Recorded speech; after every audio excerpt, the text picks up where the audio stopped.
Hi everyone, welcome to my channel গণিতের গল্প। আশা করি তোমরা সকলেই ভালো আছো। আজকে অষ্টম শ্রেণীর ঘনফল চ্যাপ্টারটি তোমাদের সামনে উপস্থাপন করব। তো চলো শুরু করা যাক। দেখো, ঘনফল কি? আচ্ছা, তোমরা পূর্ণবর্গ সংখ্যা সম্পর্কে তোমাদের আইডিয়া আছে? পূর্ণ বর্গ সংখ্যা সেটি কি না? যেমন 16কে আমরা যদি স্কোয়ার রুট করি আমরা কি পাই? 4 পাই। বা 81, এটা হচ্ছে 9 পাই, তাই না? তাহলে 16, 81, 25 এগুলো সব কি পূর্ণবর্গ সংখ্যা। কিন্তু আমরা যদি ঘনফল বিষয়টা শিখতে চাই তাহলে আমাকে পূর্ণ ঘন সংখ্যার দিকে নজর দিতে হবে। পূর্ণ ঘন সংখ্যা কি? পূর্ণ ঘন সংখ্যা না, যে সংখ্যাকে একই সংখ্যা তিনবার গুণ করে লেখা যায়, অবশ্যই ইন্টিজার হতে হবে বা অবশ্যই পূর্ণ সংখ্যা হতে হবে, তাকে পূর্ণ ঘন সংখ্যা বলে। একটা এক্সাম্পল, 125। দেখো, 125 সংখ্যাটা কি তিনটে পাঁচের গুণফল আকারে লেখা যায়। তাহলে এই তিনটে পাঁচের জন্য এই সংখ্যাটি কি হয়ে গেল না? পূর্ণ ঘন। ঠিক আছে, কিন্তু 126 এটা পূর্ণ ঘন হবে না। কেন না? 126 কে আমরা যদি ভাঙি 2 ইন্টু 7 ইন্টু 3 ইন্টু 3, 3, 3, 9, 10। দেখো, এখানে কোনো সংখ্যায় তিনবার রিপিটেশন হচ্ছে না, তাই না? তো তাহলে আমরা এটি বুঝে গেলাম যে পূর্ণ ঘন সংখ্যা কাকে বলে আর পূর্ণ ঘন সংখ্যাকে কিভাবে লিখবো। তাহলে এই যে এখানে এটাকে আরেকটা ভাবে লেখা যায় যে কিউব রুট, এটাকে কি বলে? Cube root of 125। এটা ইকুয়াল টু আমরা এরকম ভাবে লিখবো, cube root of 5 into 5 into 5। ওই তিনটে পাঁচের জন্য এখানে 3 আছে বলে 3বার রিপিট করলে আমি একবার, তাহলে আনসার কত হলো? 5, তাই না? তো এভাবে আমাদের কি পূর্ণ ঘন সংখ্যাগুলো হিসাব করে বের করতে হবে। তো চলো অষ্টম শ্রেণীর কোষে দেখি 5.1। হ্যাঁ, কোষে দেখি 5.1-এ বেশ কিছু ইম্পর্টেন্ট অঙ্ক যেটা তোমাদের পরীক্ষাতে আসে। তো আমি সেই অঙ্কগুলো কিছু হিন্ট দেবো এবং কিছু কিছু অঙ্ক এখানে আমি করে দেখাবো যাতে তোমাদের পরীক্ষার সময় করতে সুবিধা হয়, বা তোমাদের যে ফার্স্ট সামেটিভ এক্সাম আছে এই ফার্স্ট সামেটিভ এক্সামে তোমরা যাতে ভালো মার্কস পেতে পারো, আমি তার জন্য এই কয়েকটি অঙ্ক তোমাদের আজকে করে দেখাবো। তো চলো।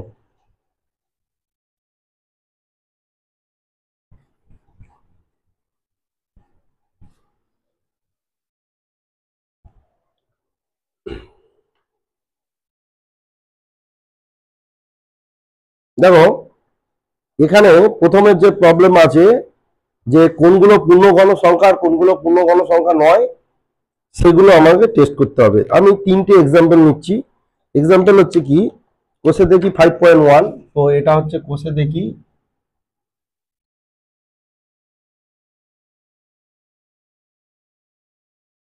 আহ 2-এর দাগের 1,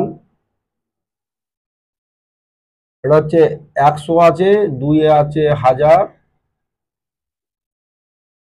3-এর দাগের অঙ্কে সম্ভবত আছে 1331।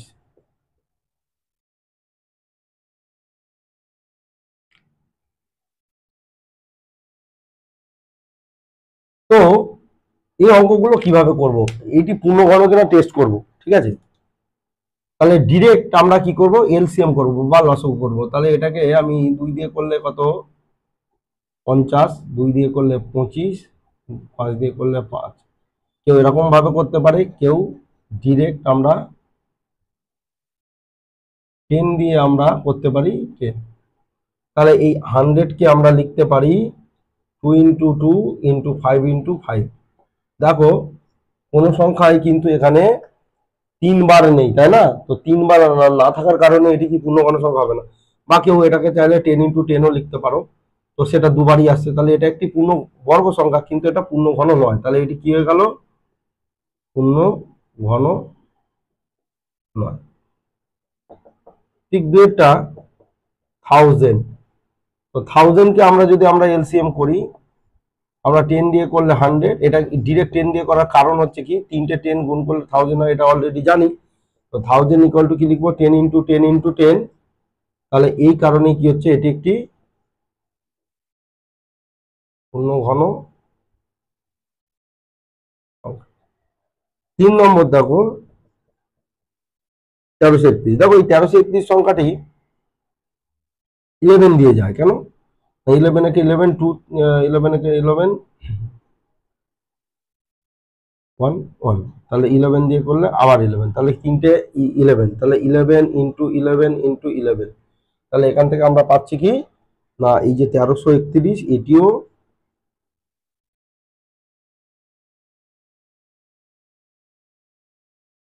পূর্ণ ঘন সংখ্যা। তাহলে আশা করি তোমরা এটা বুঝতে পারছো যে কোনগুলো পূর্ণ সংখ্যা বর্গ ঘন সংখ্যা হচ্ছে এবং কোনগুলো পূর্ণ ঘন সংখ্যা নয়।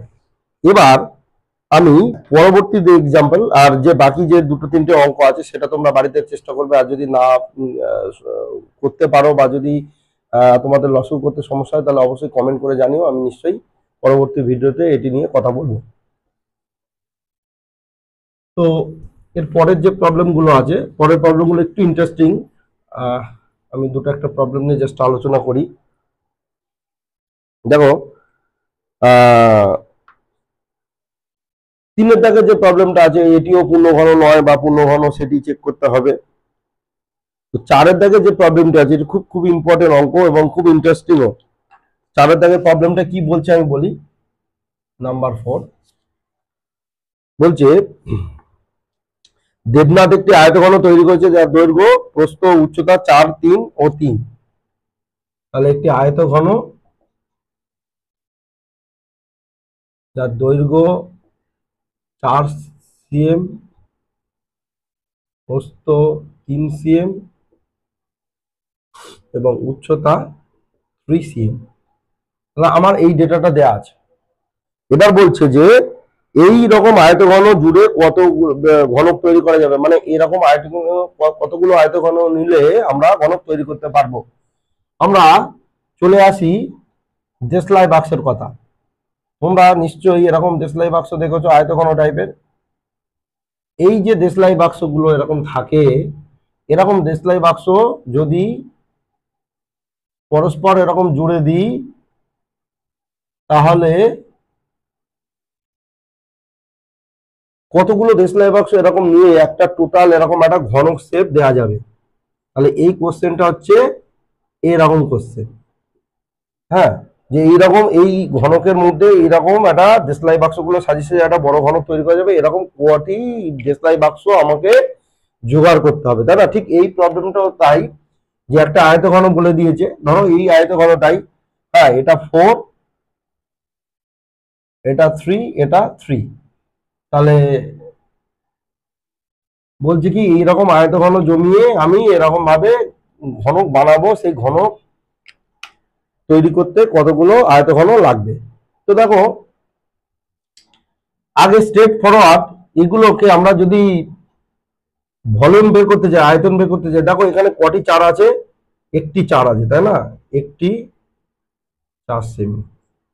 তাহলে এটাকে পূর্ণঘন হতে গেলে তাহলে আরো কত দুটো চার লাগবে, এবং দেখো এখানে দুটো 3 সেন্টিমিটার আছে, তাহলে এই দুটি বাহুর দৈর্ঘ্য 3 সেন্টিমিটার। তাহলে এই রকম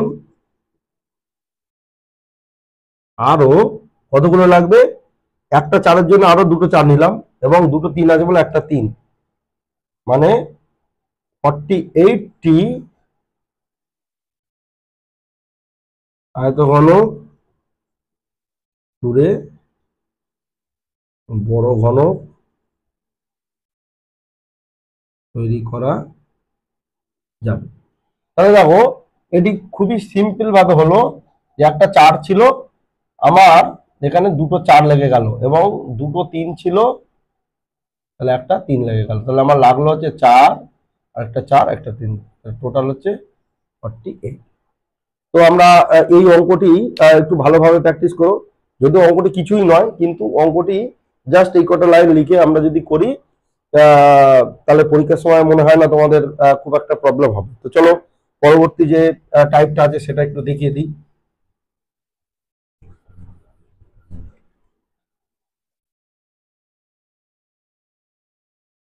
পরবর্তী টাইপ দেখো যে নিচে কতগুলি সংখ্যা দেওয়া রয়েছে এবং এই সংখ্যাগুলোকে কি দিয়ে গুণ করলে গুণফল পূর্ণ ঘন সংখ্যা হবে। ঠিক আছে, তো এটি 5-এর দাগের নাম্বার 5। সংখ্যাটি হচ্ছে কি, আমি দুটো অঙ্ক করে দিচ্ছি। 5-এর 1 হচ্ছে 675, আর আরেকটা আমি 2 না লিখে একটু বড় দেখে ইনি 1225 নাম্বার 5। বলছে যে এই যে দুটি সংখ্যা লিখলাম, যে এই দুটি সংখ্যা অবশ্যই পূর্ণঘন নয়, তোমরা চাইলে চেক করে দেখতে পারো, কিন্তু কি দিয়ে গুণ করলে এটি পূর্ণঘন হবে। তো কি টেকনিক, আমি নাম্বার 1 করছি কি 675, তাহলে 675 কে আমরা কি করব, এলসিএম করব 5 দিয়ে। 5 1 যা 5, 1 3 5 15 2 5, 5 দিয়ে 5 দুগুণে 10, 1 3, 5 দুগুণে 10, 5 দুগুণে 10 3 35, 7 3 দিয়ে 3 9 27, 3 3, তিনটে হয়েছে 5 হয়েছে। তাহলে এইটিকে আমি লিখছি কি 3 ইন্টু 3 ইন্টু 3 ইন্টু 5 ইন্টু 5। দেখো এইটা তো পূর্ণঘন আমাদের সমস্যা করছে না, কিন্তু এখানে দুটি 5 আসার কারণে আমার পূর্ণঘন হচ্ছে না। তাহলে একে কি দিয়ে গুণ করলে, তাহলে এখানে আমি যদি ইন্টু গুণ দিয়ে এখানটা কি দেবো, তাহলে এখানটা যদি আমি এখানে 5 দিয়ে গুণ করি তাহলে কি হচ্ছে যে এখানেও 3 এখানেও 3। তাহলে দেখো এই জায়গাটি লক্ষ্য করো, তাহলে এই জায়গাটা কি হচ্ছে, আমাদের 5 দিয়ে গুণ করতে হচ্ছে। তাহলে আমাদের এখানে দুটো 5 হওয়ার কারণে আমার আর একটি 5 লাগবে, তাই না? এ কারণে আমি কি লিখবো, যে এই সংখ্যাটিকে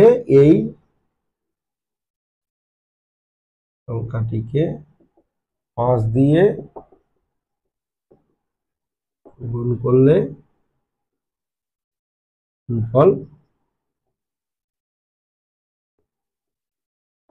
পূর্ণঘন হবে। ঠিক একইভাবে আমরা যদি 5-এরটা করি যে 1225, এটাকেও আমরা কিন্তু এলসিএমই করতে হবে, লসাগু করতে হবে। তাহলে 1225 5 দিয়ে করলো, শেষে 5 আছে মানে 5 দিয়ে যাবে। 5 দুগুণে 10 2 22, 4 5 20 2 5, 5 দিয়ে করলে 4 5 20 4 9, 7 দিয়ে করলে 7। দেখো এটি খুব ইন্টারেস্টিং, দুটি 5 এসছে এবং দুটি 7 এসছে।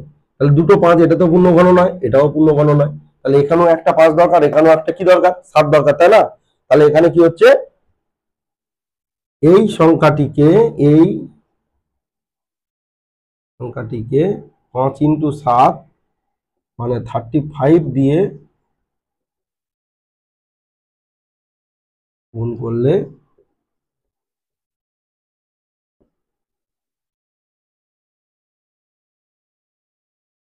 ফল পূর্ণঘন হবে। তো আশা করি এই গুণের বিষয়টা বুঝতে পেরেছো। তাহলে এই দাগের মানে 5-এর দাগের অঙ্কগুলো তোমরা সবটা করে ফেলতে পারবে। এবার আমি আসি 6 দাগের, মানে কি দিয়ে ভাগ করলে ভাগফল পূর্ণঘন হবে।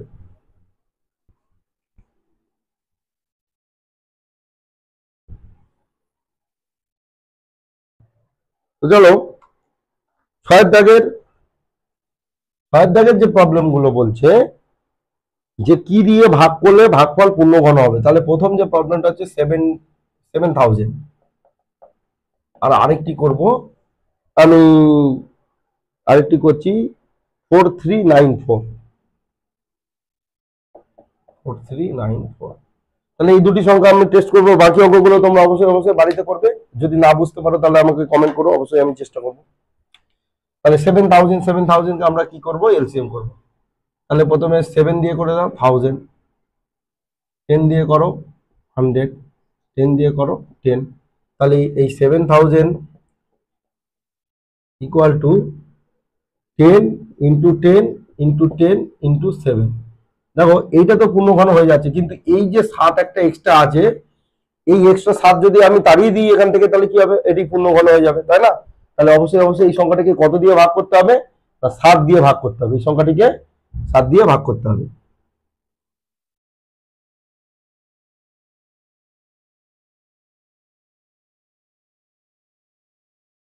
তার দিয়ে ভাগ করতে।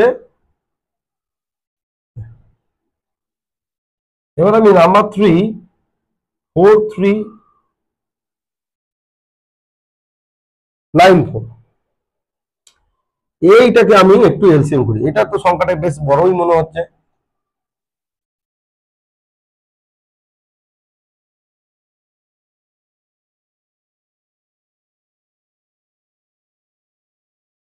এক, দুই, মধ্যখানে 18, কি 13 দিয়ে গেলে 13, 6, 9, 13 দিয়ে 13। তো দেখো এই সংখ্যাটি 2 × 13 × 13 তাহলে এখানে দেখো এইটি তো পূর্ণ ঘন হয়ে যাচ্ছে, তাহলে 2, তাহলে এখান থেকে কি দিয়ে ভাগ করতে হচ্ছে না এই এক্সট্রা সংখ্যা 2 দিয়ে ভাগ করতে হচ্ছে। তাহলে এই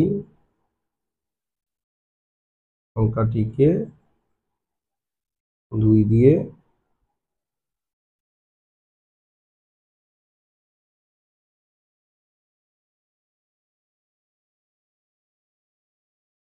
ভাগফল পূর্ণ ঘন হবে, তাই না? এবারে সাথে থাকে যে প্রবলেমগুলো ডিরেক্টলি পূর্ণ ঘন সংখ্যা আছে, এইটি পূর্ণ ঘন মূল বের করতে হবে। তো চলো একটা দুটো দেখিয়ে দিই এটি কিভাবে হবে।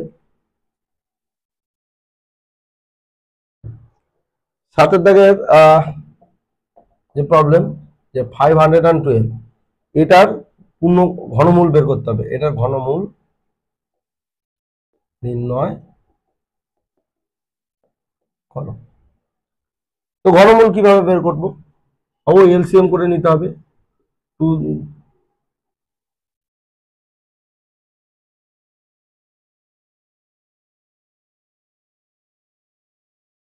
128 দিয়ে 64, 2 দিয়ে হচ্ছে 32, 2 দিয়ে হচ্ছে 16, 2 দিয়ে 8, 2 দিয়ে 4, 2 দিয়ে 2।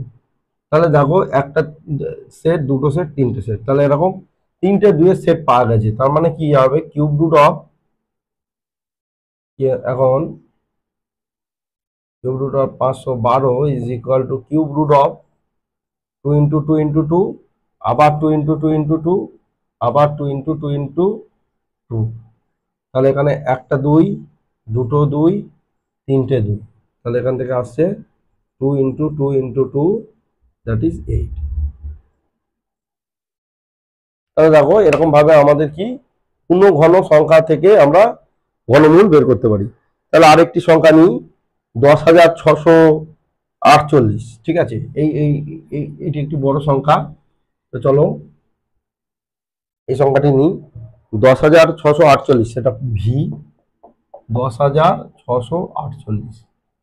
তাহলে এটিও এলসিএম করবো 10,648। প্রথমে 2 দিয়ে দিই, তাহলে 5 দুগুণে 10, 3 দুগুণে 6, 2 4, এর 2 দিয়ে যাবে, 2 দুগুণে 4, 1 6 দুগুণে 12, 1 6 2, 2 দিয়ে যাবে 1 3 3 1, 11 দিয়ে যাবে, 11 দিয়ে গেলে 121, 11 দিয়ে যাবে আবার 11।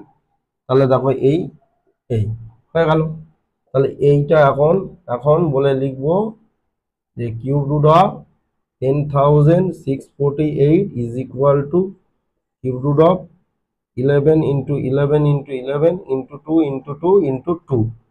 তাহলে এখান থেকে 11 হচ্ছে ইন্টু 2 হচ্ছে, সেটা হচ্ছে 22। তাহলে পূর্ণ ঘন মূল কত হলো না 22 হলো। তো আশা করি আজকের ক্লাসটি তোমাদের ভালো লেগেছে। 5.1 এর যে প্রবলেমগুলো সেটি করিয়ে দিলাম। এবার আমি আগামীতে 5.2 নিয়ে আলোচনা করব। তো তোমরা দেখতে থাকো, আর চ্যানেলটি নতুন হওয়ার কারণে চ্যানেলটিকে সাবস্ক্রাইব করো আর শেয়ার করো ভিডিওটি। আর যদি কোনো প্রবলেম হয়, যদি কোনো বুঝতে সমস্যা হয়, তাহলে অবশ্যই কমেন্টে জানিও। আমি